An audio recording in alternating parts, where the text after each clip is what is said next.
আজকে বানিয়েছিলাম ফুলকপি ডাঁটা দিয়ে অসম্ভব মজার একটা রেসিপি। এটা একটা ভাইরাল রেসিপি। আর ফেলে দেওয়া ফুলকপি ডাঁটা দিয়ে যে এত মজার একটা রেসিপি করা যায় তা আগে আমি জানতাম না। আর এই রেসিপিটা যিনি প্রথম বানিয়েছে তাকে তো অসংখ্য ধন্যবাদ এত মজার একটা রেসিপি উপহার দেওয়ার জন্য।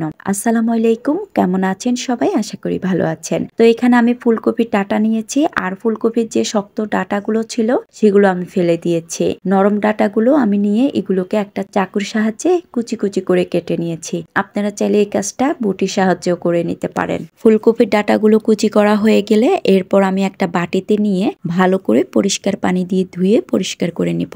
এরপর এখানে একটা ফ্রাই প্যানে আমি দিয়ে দিয়েছি 1 টেবিল চামচ সরিষার তেল। তেলের মধ্যে আমি এখানে কুচি করা ফুলকপির ডাঁটাগুলো দিয়ে দিয়েছি, একটু নাড়াচাড়া দিয়ে এরপর এখানে দিয়ে দিয়েছি আধা চা চামচ লবণ আর সামান্য একটু হলুদের গুঁড়া দিয়ে দিয়েছি। তারপর আবারও নেড়ে চেড়ে ভালো করে এগুলোর সাথে মিক্স করে নেব। এরপর একটা ঢাকনা দিয়ে ঢেকে চুলার আগুনটা মিডিয়াম আঁচে রেখে আমি 5-7 মিনিটের মতো জাল দিয়ে নেব। আর এইভাবে আমি 2-3 বার ঢাকনা দিয়ে ঢেকে ঢেকে এই ফুলকপির ডাঁটাগুলো ভেজে নেব। তাহলে ডাঁটাগুলো সেদ্ধ হয়ে যাবে এবং ভাজাও হয়ে যাবে। তো এই তো দেখুন বেশ কিছুক্ষণ এইভাবে করে ভেজে নেওয়ার পরে ফুলকপির ডাঁটাগুলোর কালারও চেঞ্জ হয়ে গিয়েছে আর একটু ভাজা ভাজা হয়ে গিয়েছে। আর এই পর্যায়ে এখানে আমি দিয়ে দেব রসুন কুচি। এখানে আমি 3-4টা রসুনের কোয়া কুচি করে দিয়েছি আর কিছু পেঁয়াজ কুচি দিয়েছি। তো রসুন আর পেঁয়াজগুলোকে আমি আরো 5 মিনিটের মতো ভেজে নিব। ভেজে নেওয়ার পরে আমি এখানে আর একটু সরিষার তেল দিয়ে দিয়েছি আর এই তেলের মধ্যে আমি এখানে শুটকিটা ভেজে নেব। তো এখানে আমি বাঁশপাতার শুটকিটা নিয়েছি,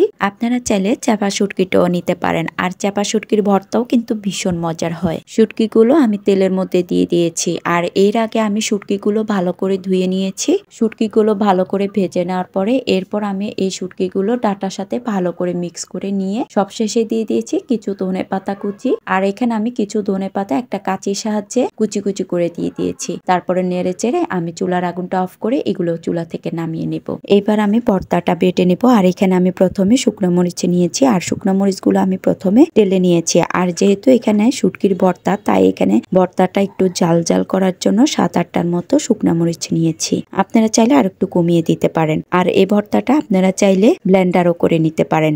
তো শিলপাটায় ভর্তা বেটে খাওয়ার মজাই আলাদা। আর এই ভর্তাটা আমি 2 বার করে বেটে নিয়েছি, একটু মিহি করে 2 বার করে বেটে নিয়েছি। এই তো এখানে আমার ভর্তাটাও বাটা হয়ে গিয়েছে। বেটে নেওয়ার পরে এখানে আমি আরো কিছু পেঁয়াজ কুচি দিয়েছি আর অল্প একটু সরিষার তেল দিয়ে দিয়েছি। ভর্তাতে একটু কাঁচা পেঁয়াজ কুচি আর কাঁচা সরিষার তেল দিলে আমার কাছে ভর্তার টেস্টটা আরো বেশি ভালো লাগে। ভালো করে মেখে নেওয়ার পরে এরপর আমি একটা বাটিতে তুলে নিয়েছি। আর শিলপাটায় ভর্তা বেটে তারপরে এখানে যে ভাত মুছে খাবো না তা তো হয় না, এটা তো একদম অমৃত লাগে। আমার মতো কারা কারা খান কমেন্টসে জানাবেন। তো আজকের আমার ফুলকপি ডাঁটা দিয়ে ভীষণ মজার এই ভর্তা রেসিপিটা আপনাদের কাছে কেমন লেগেছে কমেন্টসে জানাবেন। ভালো লাগলে শেয়ার দিয়ে দিবেন। আজ এ পর্যন্ত, সবাই ভালো থাকবেন, সুস্থ থাকবেন। আল্লাহ হাফেজ।